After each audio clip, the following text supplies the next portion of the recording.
Well, it's 7 p.m. here in Ventnor, New Jersey, Bethesda, Maryland, and somewhere in North Carolina. And this is Saturday night CarEdge edition for Saturday, February 11th, with your hosts Zach, Ray, and Brandon, Mr. Car Questions Answered, as a special guest. Happy Saturday night, Brandon. Glad to see you with us again. Please go check out Car Question Answered. Brandon has an awesome channel. We've become friendly with him over the past month, and now he's given up on spending time with his family on Saturday nights to join us. So thank him for being here with us. We really appreciate it. Yeah, thank you guys for letting me come back on again. I really appreciate it. And maybe we're like his new family or something. Yeah, I mean, we kind of look alike, Ray. I'm follically impaired like you. Okay, yeah. That's why I always wear a hat. Are you suggesting I should?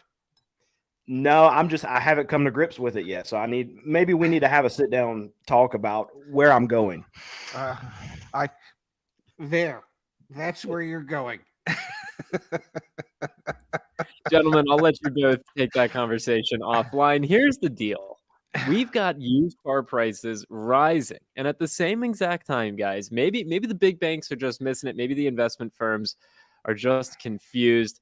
I got this piece of information sent to me from Morgan Stanley, guys. I don't know. Do you trust Morgan Stanley or do you trust what you're seeing at the auctions? This reads from Morgan Stanley just on February 9th, just the other day. Real-time U.S. dealer feedback, quote, used car demand is strong and we don't know why. So Morgan Stanley, they're having conversations with dealers, folks like yourself, Brandon, and here's what they're hearing from them. Anecdotes from our Toyota dealer contact. Quote, used demand is there. High lease payments have people balking at new cars. Quote, the year started out strong on used and has stayed strong. New has been meh. Today was a very strong day for us at the auction. We sold 80% of our inventory at 102% of MMR. Even Teslas were strong today. We're full on buying used cars right now because it's been good. Everyone has a job and needs a car. From the Ford dealer contact, quote, we're just blown away by how strong January was. The best used car month we've had in 3 years. This month, February, is off to a good start too. It's demand. In January, we sold 16 transit vans to plumbers, electricians. That's 4 months worth of vans. The final quote here, we're seeing more cash buyers given higher interest rates. I had a longtime customer paid 9.5% interest on a truck. So guys, I kicked tonight's show off with the title, The Ugly Truth About the Car Price Bubble. Am I wrong? Are these dealers just like, they're confused? They don't know why prices are going up, but they're going up, and I'm wrong in thinking that eventually they'll come down? Brandon, I'll toss it to you first.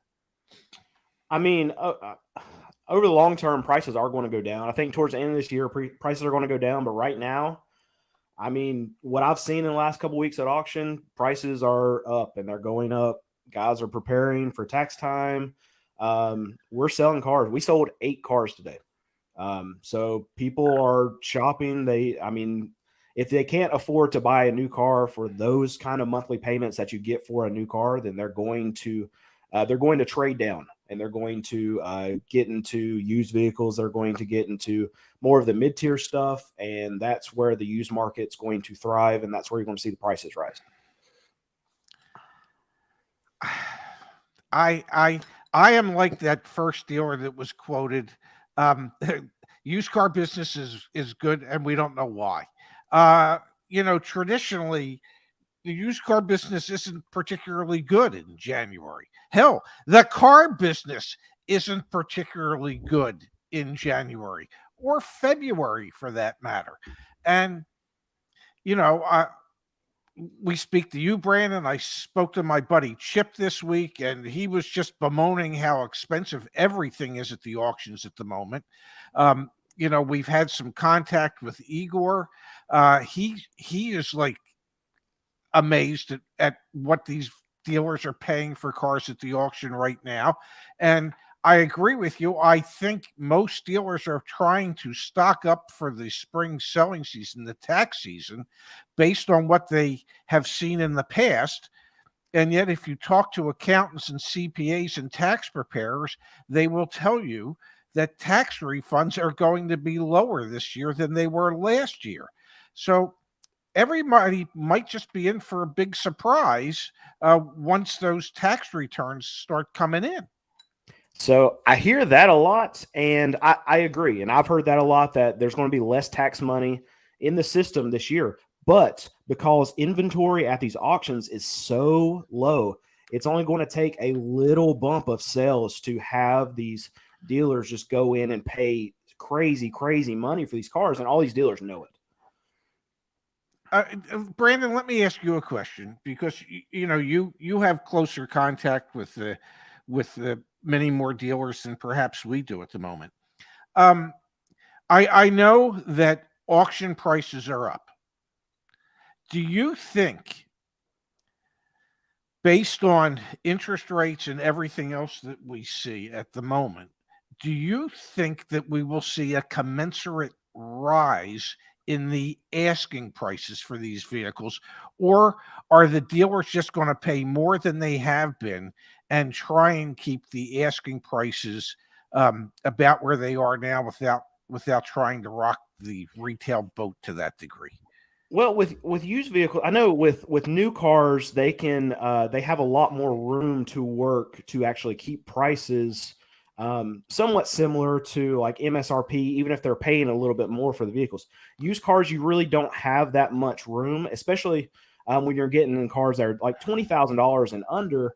If a dealer has to pay $16,000 for a car that he wants to sell for $20,000, if he ends up going to auction and paying $18,000 for that car, there's not very many dealers out there that want to buy a car for $18,000 and only make $2,000 off of it. So I think incrementally, the prices are going to rise with how much more the dealers are going to have to pay for the cars at auction. And I don't really think there's going to be a percentage out there. I think most dealers, how they operate, they like to make $3,000 on a car. They like to make $4,000 on a car. So if they pay $18,000 for this car and they want to make $4,000, they're going to put 22 grand on it.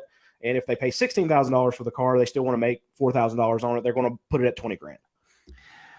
Yeah, but the reason I think that perhaps they might not, they might have to look at slightly compressed margins, is because interest rates are high, the payments are higher, the banks might not be, or are already indicating that they're not going to be quite as willing to finance as much on these used cars as they were previously.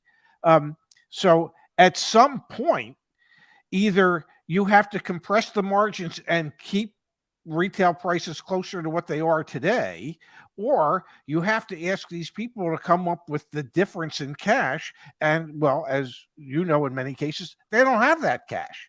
So I don't know how the two are going to quite mesh together. What do you think? So I 100% agree with you. All I can say is I don't know how these guys are paying what they're paying for these cars and selling them, but they have to be selling them to continue to pay these prices for them. A few days ago, I think our Tuesday auction, I talked to another dealer and we were looking at this Hummer. It was an 07 Hummer with 166,000 miles. And I think it went up to like 18 grand. It was something crazy like that. Yeah, that wholesale side. And actually, no, I remember it was 18.7, because the dealer that I talked to and I put it on the video, he said he wanted to pay about 18 grand for it. And I mean, this was a very nice Hummer, but I can tell you, I had one last year that I think it had like 180,000 miles, a similar year, and we paid like $5,000 for it. So I mean, there was a lift on it, there was some crazy rims on it, but it was just crazy how much that price was, and there were multiple bidders on this thing, and they have to sell it for $22,000. It's not worth that, but somebody's going to buy it. Well, if I hear you correctly, it's not worth the 18.7 that the dealer paid for it. No. He looked up the book on it before it ran through, and he said what the bank's going to loan on this is, I believe he said $14,000. So, oh my goodness. Yeah. So the customer has to come up with the difference of that. And he was like, I mean, I'm just going to buy it anyway. So he's expecting to be able to sell it and expecting the customer to come up with the difference. And he's expecting someone to come pay for it. Wow. All I can say to that is, wow, that if we're looking for a new definition of insanity. What you just described is it. Uh, because that's a 16-year-old truck. Yeah.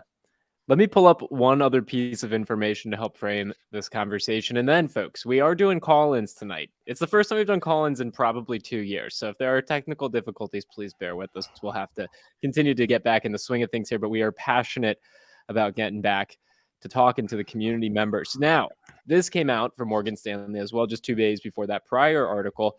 Those tidbits from those dealers. Manheim used prices, sequential increases suggest volatile path to mean reversion. These finance folks, man, they know how to pack a lot of fancy words in one paragraph. After 7 months of consecutive decline, the Manheim index increased 2.5% month over month. While the index is still 45% higher versus December of 2019, mean reversion may not materialize in a straight line. Sequential change may remain volatile based on supply and demand, though we expect weakness to resume longer term. Man, wow, they got some nasty copywriters over there coming up with these things. Could you put that in English for me? Just explain that to me in English between reversions and means and diagonals and obtusities and deltas. What the hell did they just say? These analysts think. Yeah, well, these analysts are saying prices are up and the prices are going to come back down. It's just going to be longer and it's not going to be a straight path. And so I think that's something that we all have to wrap our heads around, is that just like over the past 2 years where there's been a lot of volatility, right time and wrong time to be in the market to buy a car, it's kind of the same idea all over again. There's going to be right times and wrong times to be in the market to sell or buy a car. And that's what that's what you're seeing, Brandon. Like now would be a great time to sell a car, but not a great time if you wanted to buy a car. That Hummer example is a perfect example of that.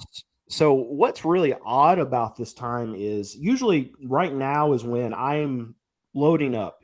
I've never really been in a situation. Well, last year we were in a good situation, but because our business has grown like it has, we've always had to wait until like right before tax season hits to actually be able to load up. So we've always been able to buy our best cars and our best deals right now. And we're not seeing that because I'm guessing that more dealers are able to actually extend themselves a little bit farther right now. And it's very odd because usually prices at auction are their very lowest right now. Right before tax time is when prices are supposed to be the lowest they are all year, and they're not right now. So that's what's very odd right now. One of the things that could happen here is if you see strong numbers come out from MMR, you see strong numbers on the CPI index, this may actually just influence the Federal Reserve. We talked about the Fed last week, and we'll continue to talk about the Fed. This just might influence them to be more aggressive again, which net will just deepen the downward trend that we ultimately will see here. Like I've called this a bit of a dead cat bounce, and I still generally think it is, but I wonder if it's going to just influence the way that the Fed thinks about raising interest rates and says to them, you know what, 25 or quarter bip increases, 25 basis point increases are not enough. We need to go back to 50 or 75. And if that happens, Pops, you've shared stories about when you used to sell cars and what was the average APR on them? Oh, it was 16, 17, 18%. You know, but don't forget, I mean, you know, cars were $5,000. You know, and there are $5,000 cars today. You just can't finance those. You know, it's not like the average car was $50,000. But the point is, everything else has gone up in price. And if what the Fed is doing isn't slowing down consumer demand for higher priced items like vehicles, then yeah, they're probably going to look at it and go, well, we can't have used car pricing spike again like it did 2 years ago.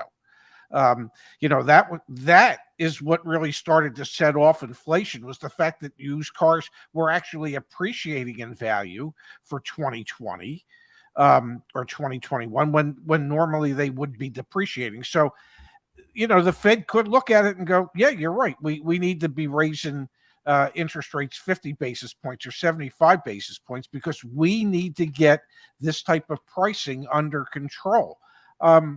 And if they can't, then it really just means that the market of who can and who can't, there's going to be way more people in the who can't camp than there are in the who can camp. Unfortunately, at least in my opinion. We've got a couple comments here in the chat that I want to go to. And as I pull this up, I am going to put the number on the screen. Okay, so we're going to answer these chat questions, and then we are going to answer the phone. The number to call us tonight, if you want to talk to Brandon from Car Questions Answered, and my dad from my family, call us 202-600-9073. We are taking phone calls tonight. Again, it's been about 2 years since we've done a call-in show, so potentially some technical difficulties. We will do our best, though, and hopefully it all goes swimmingly. Let's come back here to the chat. We had a contribution come in through from Charles. We really appreciate that, Charles. And no, when Brandon joins us, we do not split these equally a third apiece, but maybe we will start doing that. Charles says, I've never bought new when it comes to cars, but I appreciate all of the information you provide. I can't thank y'all enough, especially since I'm looking for a vehicle in the coming months. We'll definitely check out Brandon's channel. Stay tuned here with CarEdge, and our team back at CarEdge.com can help you. And questions like this from Ivan are the questions we're hoping to answer tonight over the phone. I have a question. I have a 2020 Nissan Sentra I own $9,000 right now. I want to trade it in to get a 2021 or 2022. Should I wait or pay my car first? Thanks in advance. I'm trying to have a 2020 Sentra I own. He owes $9,000. He owes $9,000. Yeah. Oh. I would think, Brandon, you correct me if I'm wrong, but I would think that Sentra is worth more today than it was yesterday, and it very well could be worth more tomorrow than it is today. So if he's hoping to catch a little bit of equity, he might be going into the next week or so where that might be a reality. What do you think? I would sell it and buy a $2,000 car and drive the crap out of it. No payments, no debt. Well, what do you think a 2020 Sentra could be worth today? Oh, that stuff. I would guess. See, I went to a Nissan dealer, and the brand new ones, I think they're like 28,000, 28,000 somewhere on there. And you guys hear that? I heard that. Yeah, that's crazy. Go ahead. Yeah, and Oh, so dude, I you hear the would. phone? I can't hear you now. I thought you'd hear the phone call. Give me 1 second. We're going to see if I get this phone call to come through to you. Oh, okay. So that's not coming through to you? I'm so confused. No, we didn't hear. I would guess it's worth between $16,000 and $18,000. Okay, so he would have somewhere between $7,000 and $9,000 worth of equity, and if it's only $7,000 worth of equity, and he goes out and buys a $2,000 car, he's got $5,000 that he can put in the bank and wait to use that when he goes to replace that car, that $2,000 car eventually. Right. I mean, realistically, he's probably not going to be able to find a $2,000 car. It's even hard for me to find one right there. Yeah. But if he's got $7,000 of positive equity, he can go buy a $5,000 car and drive it. I hear you. And traditionally, that 2020 Sentra probably would have been worth, I don't know, 13 grand, 12 grand. Right. Yep. That's how inflated wholesale values are at the moment. Yep. And he's talking about trading it in, even if you. Oh, I heard something. Yeah. Y'all aren't hearing that? It's my imagination. We're not hearing anything other than you slip in and out when you speak, when you try to, I guess, answer a phone call. But I don't hear it ringing. Interesting. All right, you two keep going here for a quick second. I'm gonna see if I can figure this out really quickly so that we can keep going. But I would also recommend, if you want to go the route of upgrading something, if you want to take on another payment, if hopefully you just have the cash to be able to buy something to upgrade. But if you want to go that route, I would not recommend trading in your car. I would try to sell it myself because you're going to get so much more value out of your vehicle. Now, I know a lot of people don't want to go that route because it is a hassle and it can be it can be risky you selling the car by yourself because people are Yes. crazy. Just make sure you're being safe about it if you're going to do that. But that's what I recommend people do is sell your car yourself and not trade it in.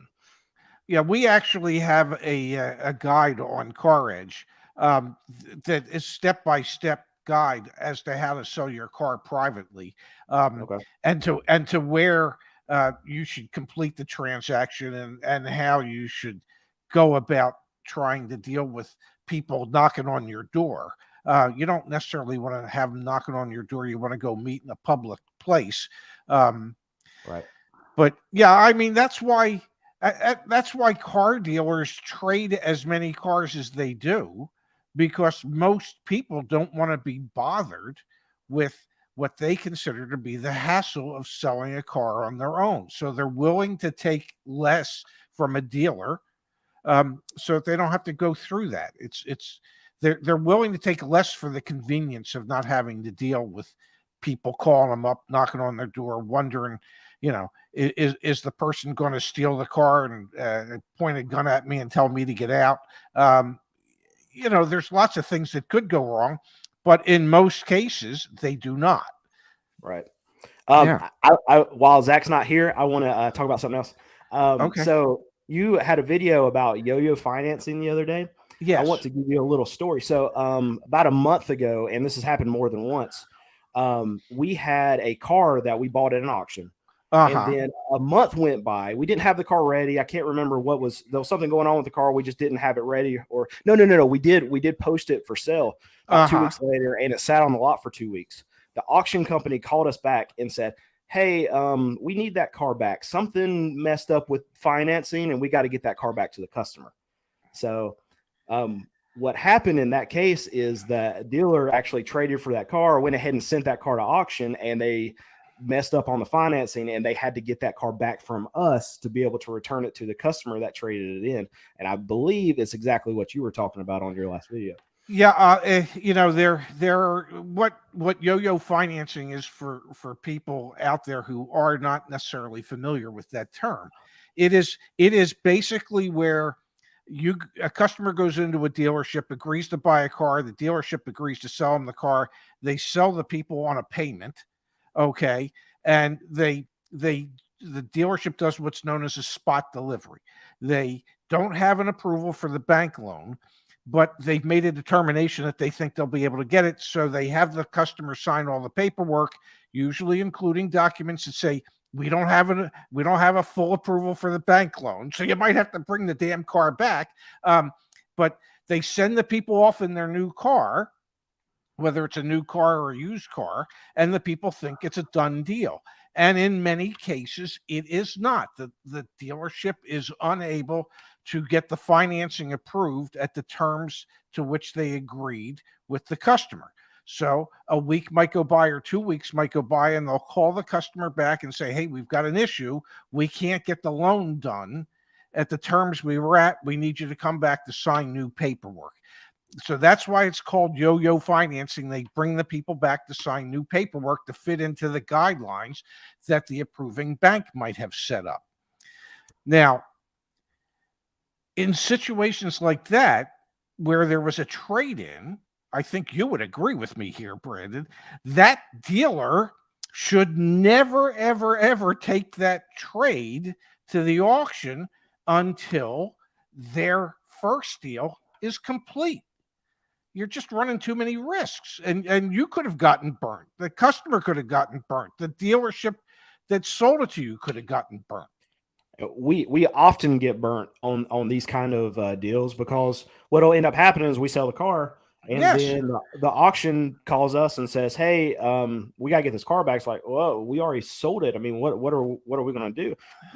They're like, well, you're never going to get a title for it. So you're not going to be able to register that car for that customer.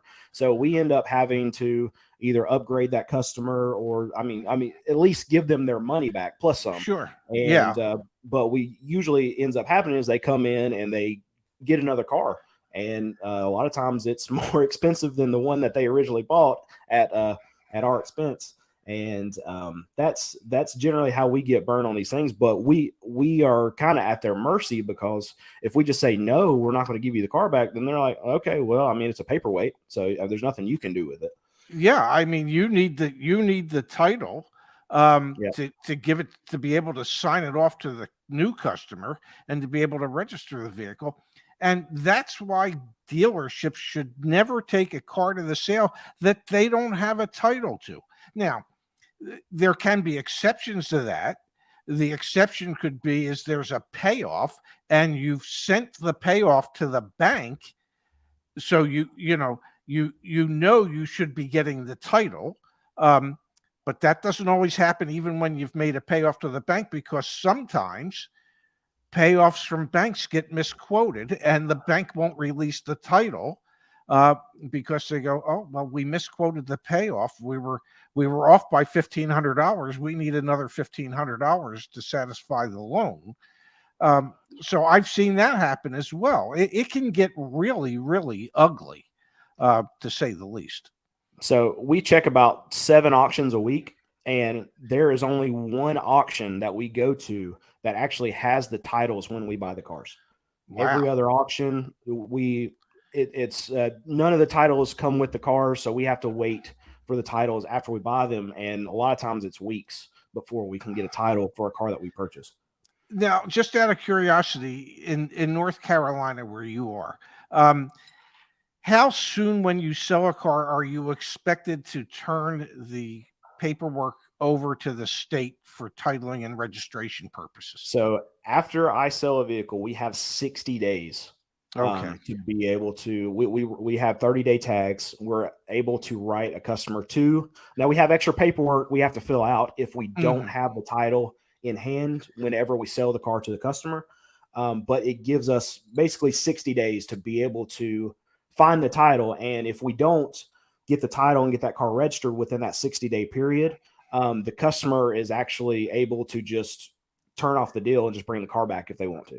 Wow. Now, but I'm guessing that the customers, most of your customers, don't really want to give you back the car. They probably just want the car and they want to figure out a way to get it titled.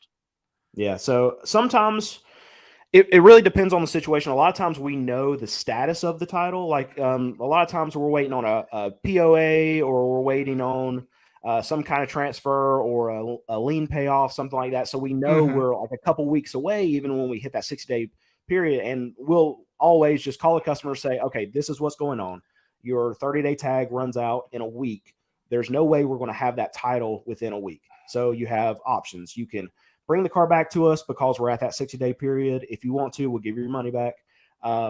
You can keep the car and just hold on until we get the title, which is most of the time what a customer will do. They'll just sit the car in their yard, or they'll just take the chance driving on the expired tag and wait for us to get the title to them. Because I mean, they bought a cheap car, they've had it for 60 days now, they like it, so they want to keep the car. And we do whatever we can to try to hurry these auctions up, try to hurry these dealers up, but at the end of the day, they don't care. They've already got their deal done, and they don't care about getting us titles in a timely manner.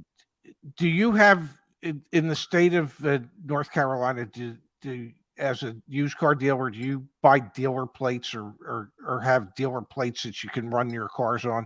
Would you ever loan one of those cars to your? I don't blame you. Yeah, my insurance doesn't handle that. So gotcha. It didn't matter. No, there's no situation where even an insurance company would say that's okay. So if it doesn't matter what state it's in, there's no insurance company that wants you to just give out your dealer tags to someone who's not on staff. It happens a lot at new car dealerships. With those garage policies that dealers, when they find themselves in situations like that, it's not uncommon for them to put somebody out in a vehicle on a dealer tag. Not the right thing to do, but it gets done. I believe we might have lost my son forever here. I'm not 100% certain. No, I think I've got stuff working, actually. I think if you give me like another 2 minutes here, I think I got it working, guys. Are there any comments you wanted to go over? Yeah, Dad, there are. Come on, man. You know how to Where chat. are they? I don't see them. Jose gave you a super sticker. Oh, that means I Michael got to wants us to dance. go to the community forum to look at a GM supplier sucks and tell them what to think. You guys want me to cue you up for that? Would that be good? Do you want me to do the super sticker dance there? No. Brandon's a hard no on that. Well, Here, let me find this GM. Let me find this GM story on the community forum, Pops. But I do think I have the calls working here. And if you guys just give me another 2 minutes, I think it'll be a great experience in just a second. But holy cow! Actually, I'll share my screen as we're finding this post from Michael. Look at this. Look at this. This is why I love the community forum. We're talking about expensive used vehicles. yes. $16,000 for a 2006 RAV4. Oh my goodness. How much overpriced would you say that is, Brandon? I mean, the mileage obviously is not something that I would touch, but yeah, I mean, we've had them with like 150,000 miles, and we've had them for like $3,500. Okay. So that one, I mean, I would guess it's probably a $8,000-$9,000 piece if it's real nice. Boy, some used car manager really stepped up for a low, and I get it, because they're saying, well, where are you ever going to find a 2006 RAV4 with 55,000 miles on it? But that still doesn't make it worth $16,000 retail, no matter how hard you try. But there is somebody that will pay it, I can assure you, and they'll probably find them sooner rather than later. I'm trying to find Michael's post here. Michael, if you want to drop the existing link. Oh, I found it right here. There it is. Ready for this? Is this Rob Dibble's brother, Michael? I think so. Yeah, I guess so. Do you remember who Rob Dibble was? Okay, he was a relief pitcher for the Cincinnati Reds. Just date it yourself. First thing, I really like your channel. Just purchased a new 2022 Chevy Malibu for my son. I'm really upset with the deal after the fact. This was my first time ever using GM supplier pricing. The car deal I received was MSRP of the Malibu RS being $25,495. Supplier pricing was $24,914, $581 off. I was able to negotiate another $164, making the purchase price $24,750. Bonus cash of $500. Market conquest is $750. We got it down to $23,500. Since I used supplier pricing, they would not let me stack the educator discount of $500, so I made them throw in floor liners with an MSRP of $220. Really upset about that. New York State dock fee of $175, registration fee, tire fee, sales tax before rebates.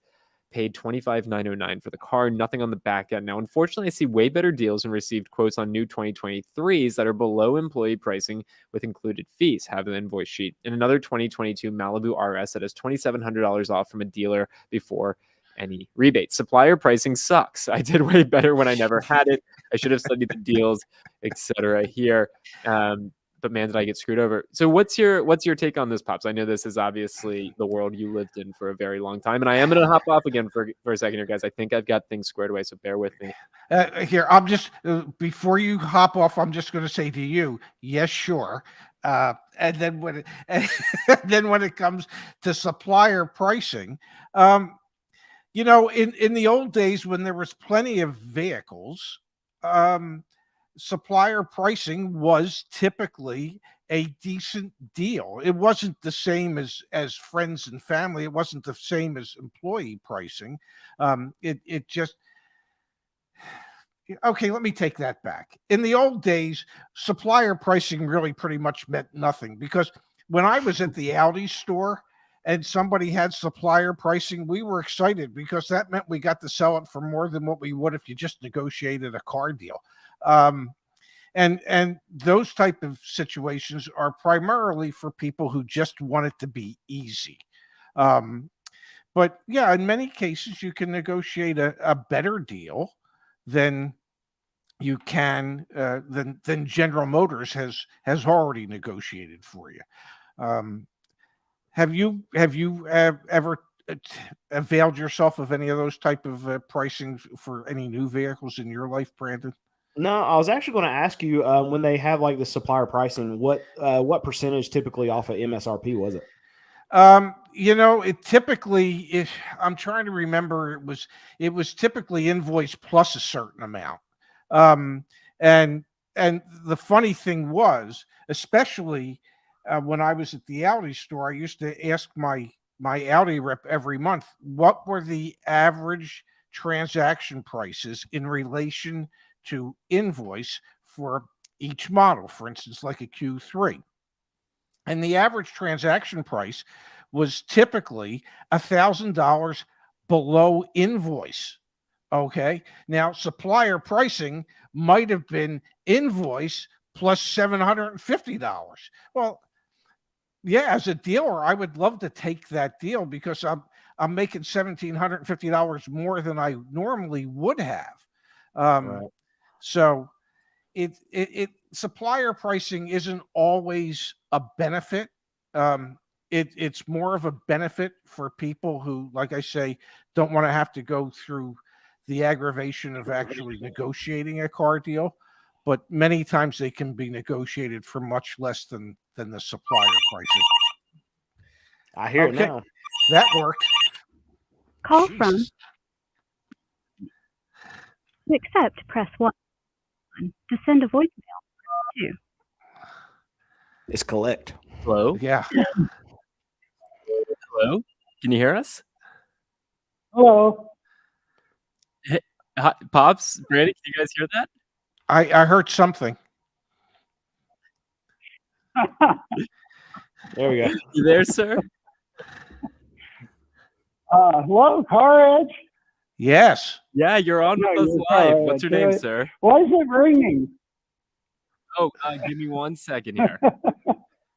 All right, thanks, There you go, Zach. sir. How are you? What's your name, sir? Yeah, my name is Richard E. I just had a quick question for you guys. Yeah, we're all I ears. got an out the door on a 2023 Camry Nightshade. And the dealer wants MSRP, which that seems fair in this day and age, right? Unfortunately. Yeah, right. I agree. Unfortunately, I should be able to get 5 off of that, 5%. But this group here in Arizona that starts with an F, and I live in the Prescott area, so that won't be a stretch for you to figure that one out. They are just stuck on their dock fees and everything. So 35,400 OTD on the Nightshade. Is that as good as it gets, or would you wait? Well, obviously, Toyota still has a short supply of vehicles. We just went over inventory levels. Was it yesterday, Zach, if I remember correctly, or the day before?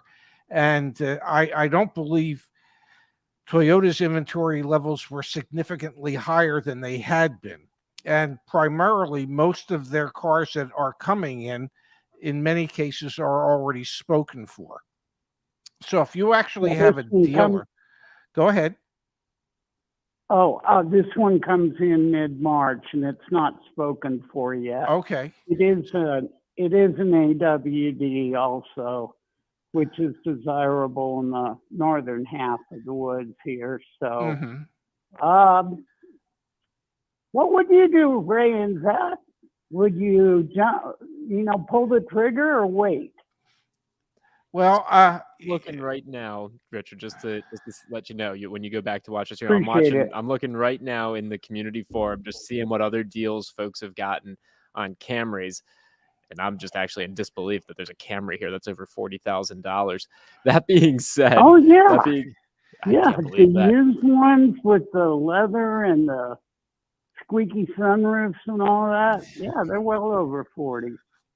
Richard, my 2 With cents the would be that fixes. a Toyota, if you can actually get your hands on it and you can like lock it in today, I hate to say it, but I would probably take a deal at MSRP. If you're interested in looking at used vehicles, obviously consider that as well. But with prices going up right now and your timeline, I feel like getting a new one at MSRP, yeah, probably your best bet, unfortunately. If I may, how much are they charging you for dock fee? $495. Okay, that's not really unreasonable in today's day and age.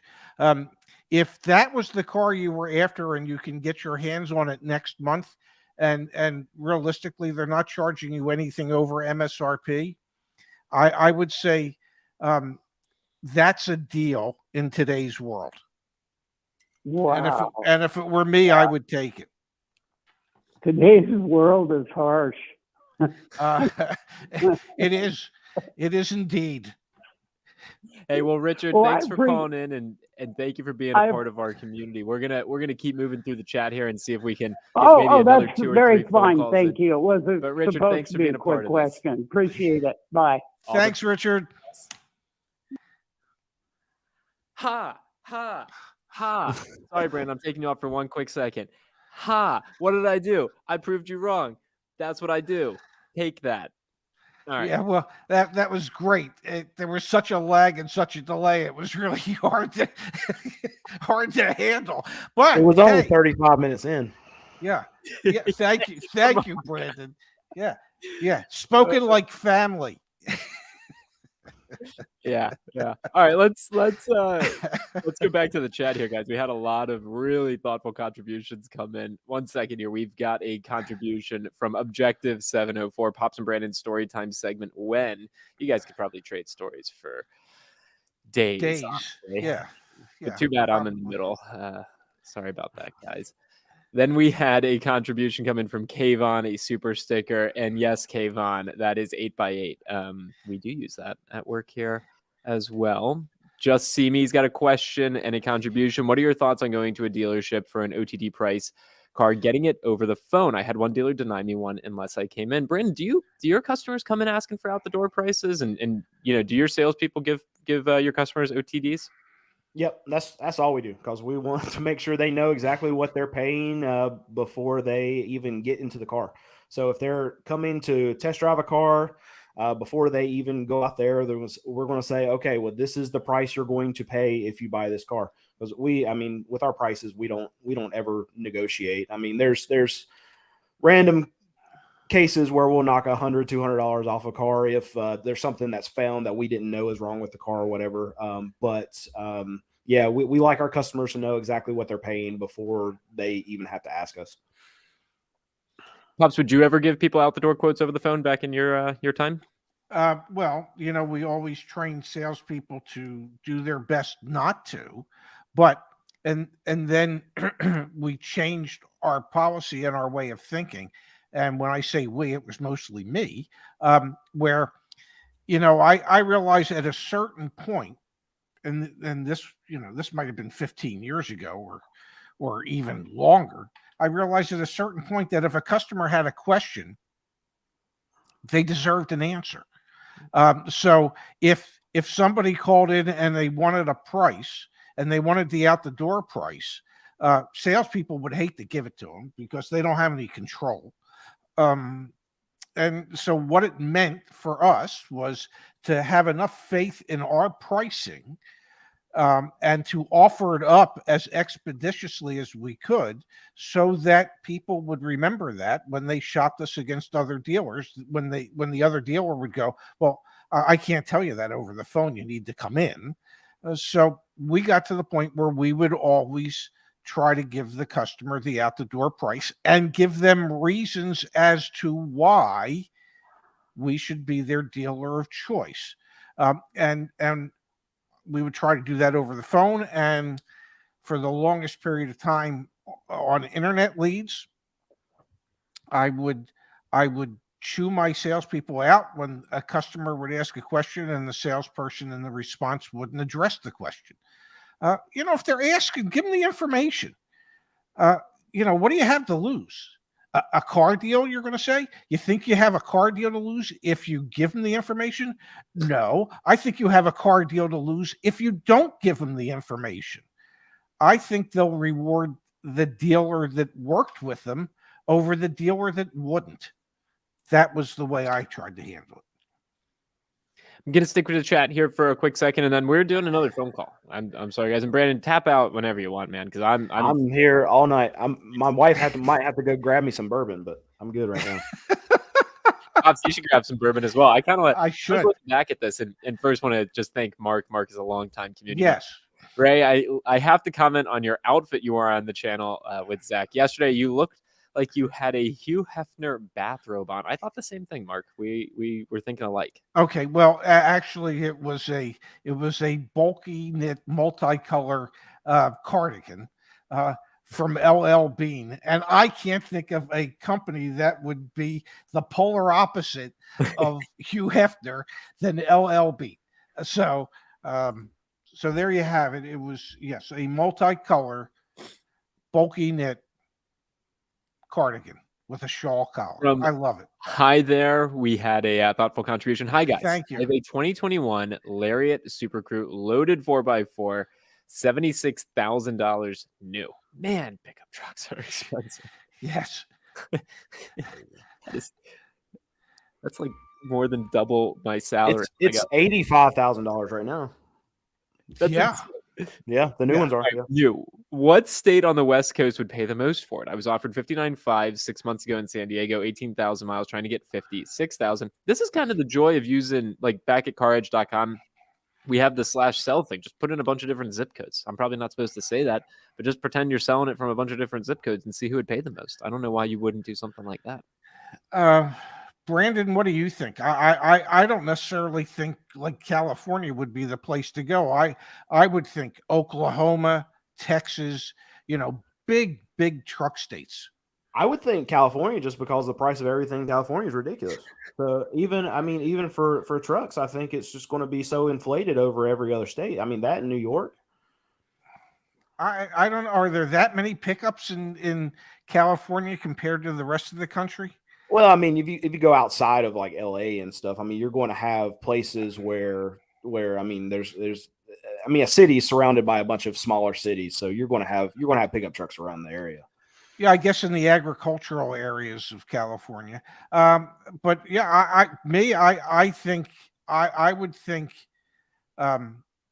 Texas, Oklahoma. I mean, because when I was in Texas, interviewing for a job one time, and when we drove through Texas, it was like nobody drives a car in Texas. Okay, everybody drives a big ass pickup truck. It's like if you're a Texan and you drive a car, they're allowed to put you in jail. So everybody just drives around on a big ass pickup. Yeah, Texas might be the exception of where you're going to get more money for a truck. All right, guys, I'm going to open the phone line back up. We have tons of voicemails, so maybe we'll try calling some voicemails here in a second. But the phone line is back up. And again, first time we're doing this in a couple of years, 202-600-9073. So sorry for any of the technical difficulties. All right. Call from Church Shield Pipe. to accept, press 1. The voicemail. Okay, everybody drives a big ass pickup truck. It's like if you're a Texan and you drive. Hello. Hey, can you hear us there? You're on live. Yes.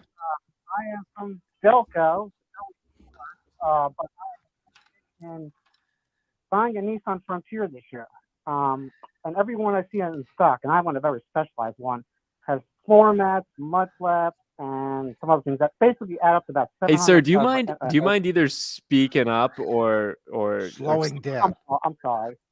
I'm interested in buying a Nissan Frontier, and everyone, and I'm looking for a very specialized one, has options that I don't want. So, since it's not, you're not going to be able to negotiate, it's better to order that, do an order, because I'm never going to be able to negotiate it below those options. That's sort of my question. So it'd be better to order rather than buy something out of stock that isn't quite my preference. That's awesome. So I'm going to run that back just to make sure Brandon and Pops got it. So we're talking about trying to find a Nissan Frontier, a new one, but not being able to find that's got not all the crap that this gentleman doesn't want is the better option there to go through like an ordering process. But I don't think Nissan does orders. You guys keep me honest here. I don't think they do either. Interesting. So I'm gonna have to go out really far. I got 5 dealers in the Philly area that I can deal with, so I might have to just go out further and look for that then. Okay. Well, Yeah. what is it that the trucks have that you're finding that you didn't want? Carpeted floor mats for $175. It's a friggin' truck. Yeah. Mud flaps. Don't want them. But the thing is, even remote- if you order it, they're still going to probably put that stuff on there. I mean, that's likely thing. Those are things you're going to have to negotiate regardless. No, if you order and you get a sales sheet, it's going to say it's going to give the options, which I want an SD with the 2 packages they have for that, which is going to still run me about I estimate around 42 out the door without any with taxes, and not out the door, but with taxes in the price of the vehicle. And then also the color that I wanted also. Let me ask you one other question, if I may. What's the total amount of stuff that some of these trucks have that you didn't necessarily want? What cost wise? How much is it adding? If they have the mud flaps and the carpeted floor, the floor mats, that's about $500. Okay. What if you could get them to throw that stuff in for free? Yeah, but as you were saying, isn't it difficult to negotiate under MSRP at this point? That was my point. I would never be able to negotiate that number off to make it an MSRP. Well, there's only on Frontiers recently, and I was going to say there's only one way to find out for sure. That's to try. Yeah. You never get what you don't ask for. So at least take a shot at it and see what they say. Then I should hit all these dealers up at once with one of your emails to find out who's going to be the lowest, and then go to them. Correct? That would be the way to. Yeah, you try to play one off the other if you can. Yes. Yeah. Okay. Good enough. That was my thought process, and I was sort of trying to confirm my thought process on that. And you're going to enjoy watching the chat when you go back to the stream. We've got lots of folks saying that on the Frontier you can negotiate below MSRP. I was just searching on the community forum to see some success stories there as well, and I encourage you to talk to the car coaches. They're helping folks with a couple hundred deals every single week. When I'm ready to buy, I'm going to do that 3-month thing so I can do all the good stuff. But I'm sort of waiting for my 401k money to come in so I can start spending. So. I like your style. I would do the same. Hey, thanks for calling in. Go make sure you check out Brandon's channel and have a good night. Thank you. His channel is awesome. And I'm by the way, I'm traveling for when I used to be Shumpy, and I'm from Clifton Heights, right next to. Oh, absolutely. Oh, Shumpy, how the heck are you? Yeah. My brother still lives in Springfield, and at one time we used to own. For my father's vending machine business, he actually built a storage facility in Clifton Heights. So we were in Clifton Heights every day. It's a small world, as somebody once said. We got an insane amount of storage places for such a small place. It's insane how many are around here. Well, it's so good to hear your voice, Shumpy. Yeah, I can't wait. I'm going to Philly tomorrow at a house party, and I hope they win because I love to see them win. But I want to see all the craziness. That's what I want to say. I don't blame you. I hope the Eagles win. And I hope you have a great time tomorrow. All right, thank you, and it's awesome. And I love when you go full Delco. I love it.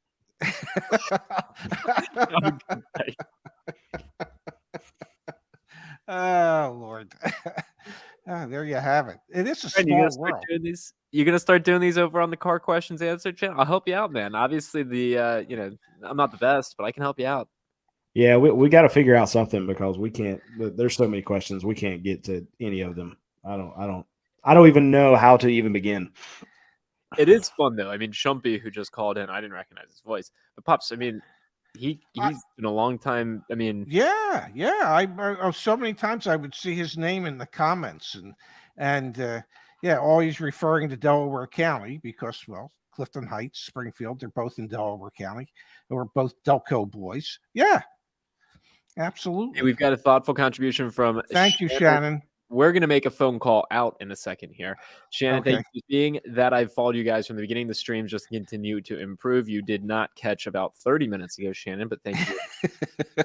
Words, enjoying the expanded spectrum of Brandon's insights as well. Yeah, I reached out after last week's show. I contacted TFL, the team over at TFL, to see if they would join us for that kind of like roundtable. So if any of you in the chat are familiar with the Fast Lane, I'm trying to get maybe like Roman from the team over there on with us. I think that could be a really fun conversation, and hopefully in the near future we'll be able to. Didn't we do a podcast with Roman? We didn't do it with Roman. We did it with TFL, another member of their team. But yeah, we know. I thought it was Roman. Well, maybe one of us is wrong.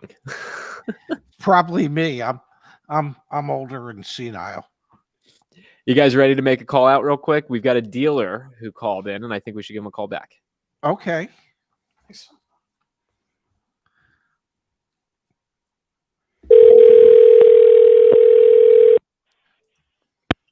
Hello. Hey, Mario. Hi, this is him. Hey, it's what? Excuse me. Hello. There we go. Mario, can you hear me? It's Zach. Hey, Zach. How's it going? I'm doing well. Pops, Brandon, I called in Mario Granados. Mario is actually a part-time member of the team, part-time non-member of the team. Mario, you are on live with us. Thanks for calling in earlier. Hey, everybody. How's it going? Well, it's going great, Mario. How are you? Good. It's good to hear you. Last time I was over at Ford laughing it up about your voice over a customer's phone. Brandon, the story here, Mario was a salesperson over at a Ford dealership. This was a couple years ago. We have a video on the channel, and he was desking a deal with a customer, and he overheard my dad's voice coming out of the sales area. He walks out. There's a customer watching one of our videos. Mario goes, "Oh, you watch those guys on YouTube? I do too." Next thing you know, they made a great deal together. Mario contacted me. We did a video on the YouTube channel documenting the whole thing. And nowadays, we get to tap into Mario from time to time. I think, Mario, you're at a Volvo dealership now, correct? Yep, good old Volvo here on the football weekend, just waiting for the people to show up. All right, so let's talk about that a little bit. What are you seeing? What's going on? We heard from Brandon. He's seeing on the the less than $10,000 vehicles, and in general, used cars are just going up like crazy at the auctions. Pops heard from Chip recently, and he's saying things are going crazy at the auctions.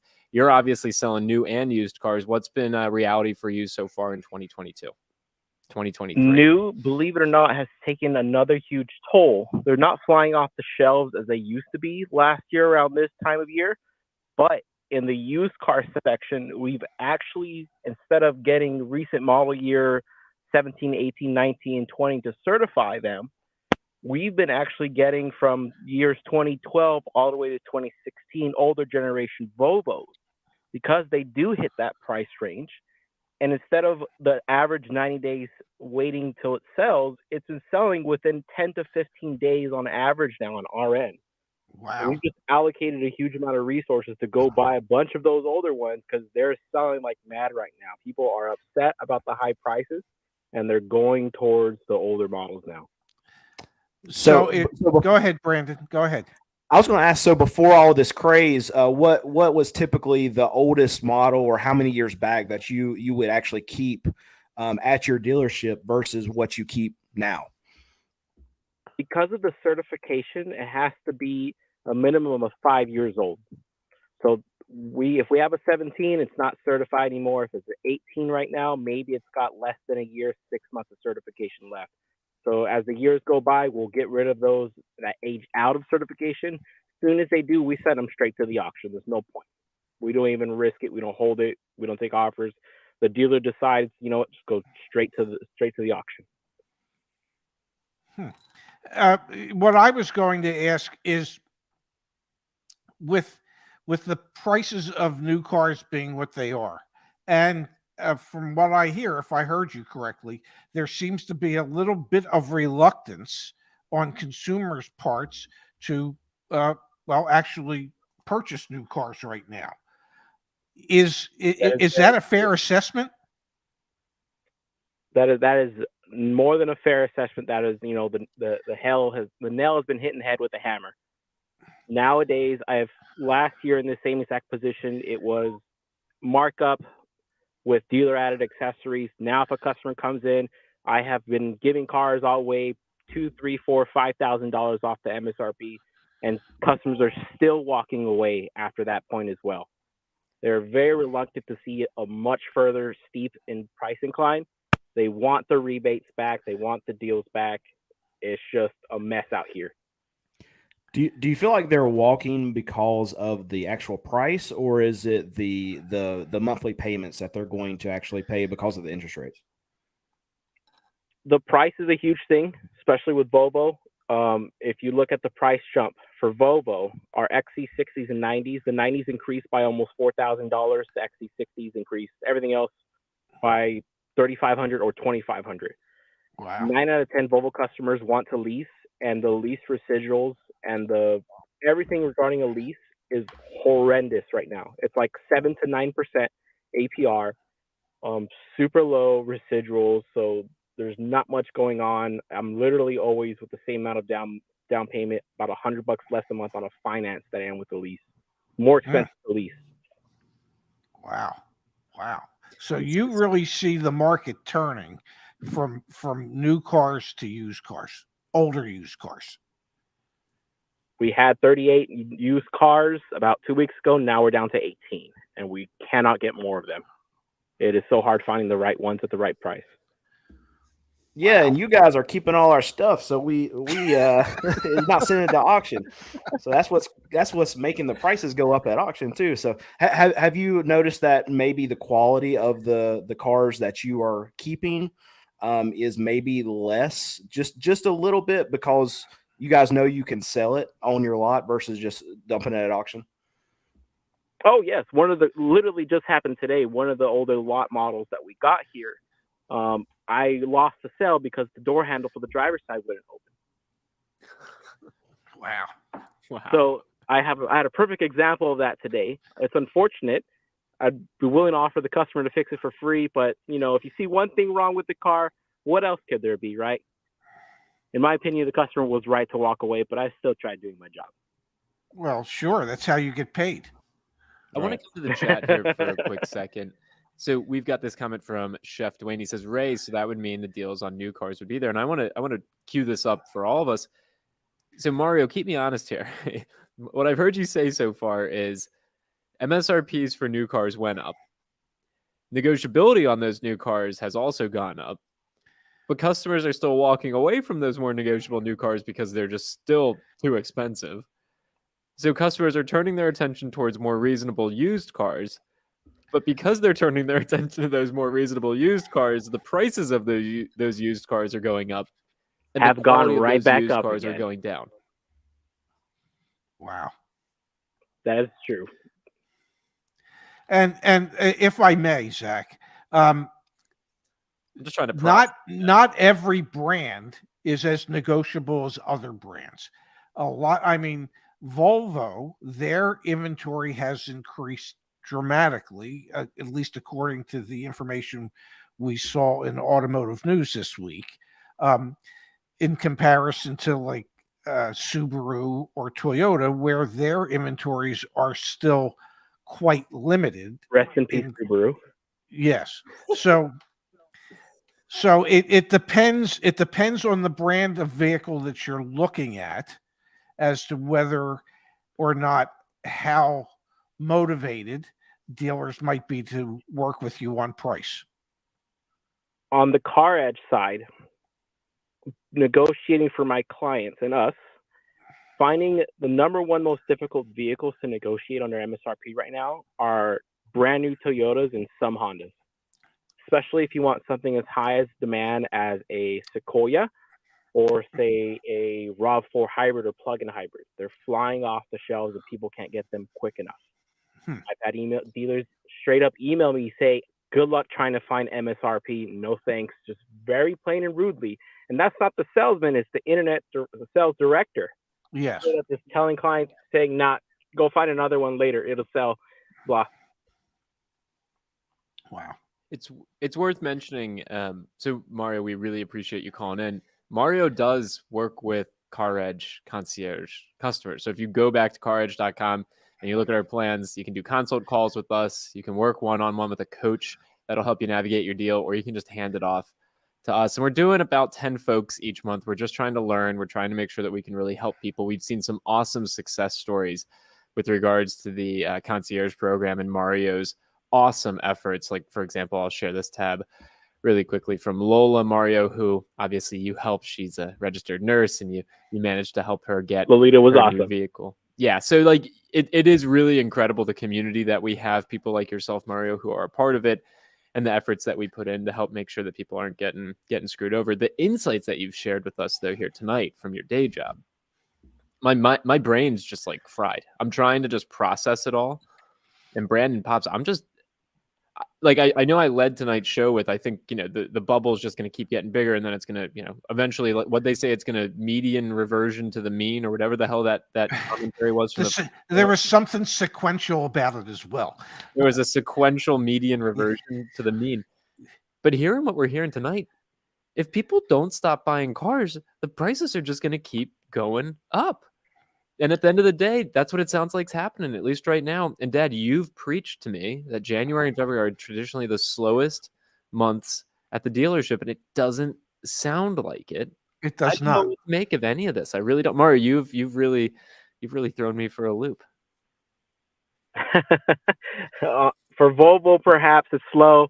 I have some other friends in other brands where they can't even catch a break to sit down or even go to the bathroom. But I know, especially on the luxury side of brands, where the typical demographic of buyers are going to be a little bit more cautious with how they spend their money and where, that side is very, very slow. Wow. Well, Mario, thank you for letting us call you tonight. We really appreciate it. Go enjoy your Saturday night. Thanks for being a part of our team as well. And yeah, I'm sure My we'll talk to you pleasure. soon. And enjoy the Super Bowl tomorrow. Yeah, I'm going to enjoy it by watching it on the couch along with my director and everyone else, waiting for customers to show up. It's going to be a slow day as golden. Good luck with that, my friend. Yeah, don't have too much fun. See you, Mario. Have a good one, you guys. Yep. Take care, Mario. Wow. That was pretty cool. That was really cool. Yeah, that was. It was actually really interesting to hear you say what you said. Like, we just connected the market right there. So Mario's at a new car dealership. You're at, a smaller, used car dealership. Not that size has to do with it, but just like the types of vehicles that you have. And that's the value chain that we've talked about on this show from time to time. He's stealing your cars. Yeah, he's taking some of the upper end used cars and keeping them. So the guys that would typically buy those, they have to go down a tier. So the dealers that would buy that mid-tier stuff, now they're getting into my stuff, and it just creates more upward pressure on the market when there's just not enough to go around for all of these dealers. And in the last, 2.5 years, we've created more dealers than has ever been created because the money was just so easy to get to. At a certain point, the tier of vehicles you're going to be looking at are going to be skateboards, because there's not going to be anything else. Everybody's going to be fighting for what was normally your niche market. That niche market will become more mainstream and more overpriced, leaving really very little for you. Right. Yeah, and it's getting tougher and tougher. I'm really, really, really concerned, and we're about to find out really quickly. I'm really concerned about what's going to happen right after tax time, because I think the inventory is just going to get sucked up so much, and these dealers are going to get so overexposed, and the money is going to just evaporate. I think that if you're looking for a crash to happen, that's when it's going to happen. It's going to happen after the tax time money's gone and all these dealers fill up their lots again and pay way too much. So I'm hoping that the new car dealers keep selling through all of this, and get some trade-ins, because that way we'll be able to actually see what the market wants to do when this influx of money is not going to be in the system. But like we just been talking about, like we're usually dead in January, and we sold 8 cars today, and so there's money out there. still.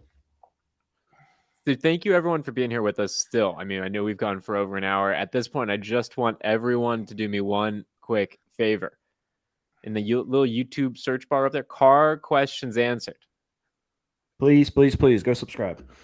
Let's get Brandon to 100,000. That would just feel, I mean, not us. Obviously, he creates great content. The YouTube algorithm works really well. But let's show the CarEdge community, the power of the CarEdge community. Let's see if we can help him get up close to 100,000. I think that he seriously just watch the content. It's very well worth it. There's a reason why we invite him to join us pretty much whenever the hell he makes himself available. We appreciate his perspective and his videos are really, really incredible. So go check that out. Pops, Brandon, before we end tonight's show, we had a question come through, and it was for you, Brandon, but I want to ask both of you guys. Where was it?